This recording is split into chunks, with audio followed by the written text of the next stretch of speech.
चाहे बच्चे हों या फिर बड़े हों, ठंड के दिनों में हम सॉक्स का इस्तेमाल करते हैं, लेकिन बच्चों को जब हम सॉक्स पहनाते हैं तो वो बार बार गीला कर लेते हैं। तो आज मैं आपको इन सॉक्स को वाटर प्रूफ सॉक्स बनाने का तरीका बताऊंगी और इसके साथ ही साथ बहुत ही अमेजिंग टिप्स एंड हैक्स हैं जिनको देखने के बाद आप कहोगे काश टिप पहले पता होते। तो इस विंटर सीजन आपके ये टिप बहुत काम आएंगे। तो दोस्तों, इस तरह की चप्पल ना हम सभी लोग विंटर सीजन में इस्तेमाल करते हैं, जो वार्म चप्पल होती हैं। लेकिन अगर हमारे पास इस तरह की चप्पल नहीं है तो पैरों में बहुत ज़्यादा ठंडा लगता है। तो आज मैं आपको इन चप्पल को घर पर ही बनाने का तरीका बताऊंगी।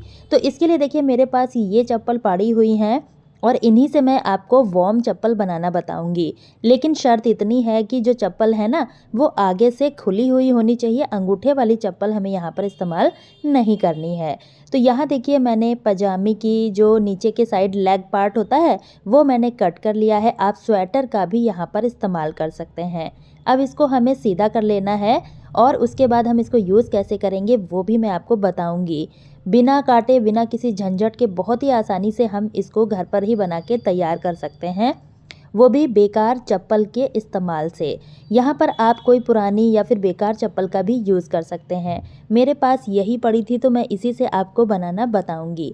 तो इस तरह से देखिए, जो स्लीव्स है ना, इसको हमें इस तरह से चप्पल में डाल देना है और आगे का जो हिस्सा है इसको हमें पीछे के साइड फोल्ड करते हुए इस तरह से डाल देना है। और जो पीछे के साइड खुला हुआ पार्ट है ना, इसको हमें इस तरह से देखिए पकड़ना है। बहुत ही स्लोली मैं आपको करके दिखा रही हूँ। इसका एक हिस्सा हमें आगे से डालना है और जो दूसरा हिस्सा है ना, ये हमें पीछे के साइड से इस तरह से देखिए खींचते हुए पीछे के साइड लाना है। अच्छे से इसको सेट कर देना है इस तरह से, बिना किसी झंझट के। बहुत ही कम टाइम में ये हमारी वार्म चप्पल बनके तैयार हो जाती है। और दोस्तों, जब आप इसको पहनेंगे ना तो इतना ज़्यादा गर्म हमारा पैर इसके अंदर हो जाता है ना कि मैं आपको क्या ही बताऊं।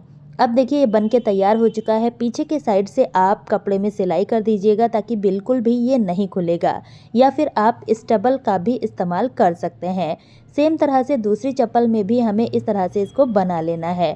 और ये लीजिए फ्रेंड्स, मुश्किल से 2 मिनट लगा होगा और ये हमारी गर्म चप्पल बनके तैयार हो चुकी है। तो चलिए, मैं आपको इसे पहन के भी दिखाती हूँ ताकि आपको अच्छे से समझ में आ सके। इस तरह से देखिए, किसी को पता भी नहीं चलेगा कि इसके अंदर हमने कोई पुरानी चप्पल का यूज़ किया है। कोई भी चप्पल आप इसमें यूज़ कर लीजिएगा और ठंड के दिनों में ये आपके बहुत काम आएगा। बहुत ही ज़्यादा इसमें पैर गर्म हो जाता है। तो इस तरह से जुगाड़ू ट्रिक को यूज़ करके हम अपने पैसे की बचत कर सकते हैं और अपने काम को भी आसान कर सकते हैं। तो उम्मीद करती हूँ ये गर्म चप्पल बनाने का आइडिया आपको पसंद आया होगा। अब दोस्तों, विंटर सीज़न जैसे ही आते हैं, गाजर भर भर के आने लगता है मार्केट में। इसका हम सब्जी बनाते हैं और हलवा बनाते हैं। लेकिन जब भी हम इसको छीलते हैं तो आपने देखा होगा कि ज़्यादातर हम पीलर या फिर चाकू का इस्तेमाल करते हैं। और जब हम इसको छीलते हैं तो बहुत ज़्यादा छिलका मोटा निकल जाता है, जिससे वेस्टेज बहुत ज़्यादा हो जाती है। तो इसको छीलने का छोटा सा ट्रिक मैं आपको बताऊंगी, जिससे आप इसको बहुत ही आसान तरीके से छील पाएंगे और छिलका भी बहुत कम निकलेगा। तो यहाँ देखिए, मैंने एक पीलर से छीला है और एक तरीका मैं आपको छीलने का बताऊंगी जिससे बहुत ही कम छिलका निकलेगा। तो यहाँ देखिए, मैंने दवाई का ढक्कन ले लिया है और इस ढक्कन की मदद से आप जब इसको छीलेंगे तो ये छिल भी बहुत अच्छे तरीके से जाएगा और जो इसका छिलका होता है ये बहुत ही कम निकलता है। तो इस तरह से वेस्टेज नहीं होती है और हमारा काम भी बहुत आसान हो जाता है। आप देख सकते हैं दोनों में फ़र्क। जो मैंने पीलर से छीला है उसमें ज़्यादा छिलका निकला है और जो ढक्कन से छीला है इसमें बहुत ही कम निकला है। उम्मीद करती हूँ ये ट्रिक भी आपको पसंद आया होगा। और हाँ दोस्तों, अगर आपको टिप पसंद आ रहे हैं तो प्लीज़ वीडियो को शेयर ज़रूर कीजिएगा अपने फ्रेंड्स और फैमिली में। तो यहाँ देखिए, मैंने जूते लिए हैं। अब देखिए, विंटर सीज़न में जूते का हम यूज़ करते ही हैं, लेकिन कुछ जूते हमारे बेकार हो जाते हैं, फट जाते हैं, उनको हम फेंक देते हैं। तो उन जूतों को भी बिल्कुल मत फेंकिएगा, उनका भी हम यूज़ कर सकते हैं बहुत ही अच्छे तरीके से। तो यहाँ देखिए, ये जूते पुराने हो चुके हैं लेकिन अभी फटे नहीं हैं, लेकिन मैं आपको इन्हीं का यूज़ करके दिखा रही हूँ। आपको क्या करना है, इसके सोल निकाल लेने हैं और उसके बाद शॉक्स लेने हैं। अगर आप बड़ों के जूते ले रहे हैं तो बड़ों के सॉक्स आप ले सकते हैं। यहाँ पर मैंने अपने बेटे के जूते लिए हैं तो उसी से मैं आपको बना के दिखा रही हूँ।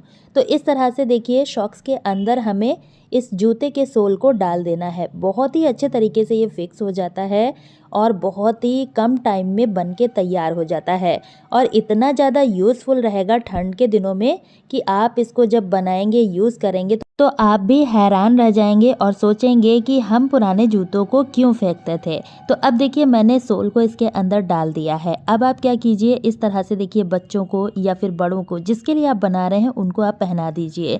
इस तरह से आप यूज़ करेंगे तो सॉक्स जो होता है वो नीचे से गीला भी नहीं होगा, एकदम वाटरप्रूफ बन जाएगा। और दूसरा ये कि बच्चे चप्पल नहीं पहनते हैं तो उस केस में बच्चों के पैरों में भी ठंड नहीं लगेगी।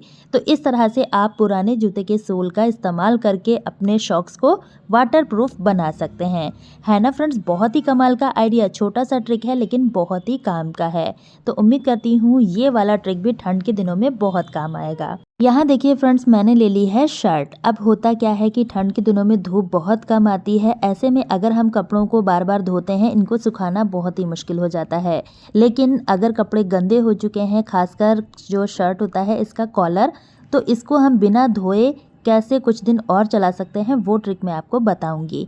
इसके लिए आपको क्या करना है, कॉलर पे इस तरह से पाउडर डालना है। कोई भी टल्कम पाउडर आप यूज़ कर सकते हैं और उसके बाद इसको अच्छे से हमें कॉलर पे रब कर देना है।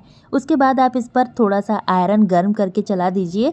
इस तरह से बिल्कुल भी शर्ट में स्मेल नहीं आएगी और 1 से 2 दिन भी आप और चला सकते हैं। तो देखिए जैसे ही विंटर सीज़न आते हैं फ्रेंड्स, बच्चों के या फिर बड़ों के सभी के लिप्स ड्राई होने लगते हैं और कभी कभी इतना ज़्यादा ड्राई हो जाते हैं कि लिप्स से ब्लड भी आ जाता है। अब हम बच्चों के लिप्स पर कोई भी केमिकल इस्तेमाल नहीं करना चाहते हैं तो उसके लिए छोटा सा ट्रिक है, आपको लेना है देसी घी और इस तरह से फिंगर पे लेने के बाद आप इस तरह से बच्चों के लिप्स पर इसको लगा दीजिएगा। इससे क्या होगा कि लिप्स बहुत अच्छे तरीके से सॉफ्ट हो जाएंगे और दूसरा ये कि इसका कलर भी बहुत अच्छा हो जाता है लिप्स का। और दूसरा ये कि इसमें कोई भी केमिकल नहीं होता है तो बच्चों के लिए हार्म बिल्कुल भी नहीं करेगा। नुस्खे को आप खुद के लिए भी इस्तेमाल कर सकते हैं। इससे लिप्स बहुत ही सॉफ्ट बने रहते हैं, बिल्कुल भी नहीं फटते हैं। अब देखिए मैंने यहाँ पर एक बड़ा दिया लिया है, इसको गैस पर हमें अच्छे से गर्म कर लेना है।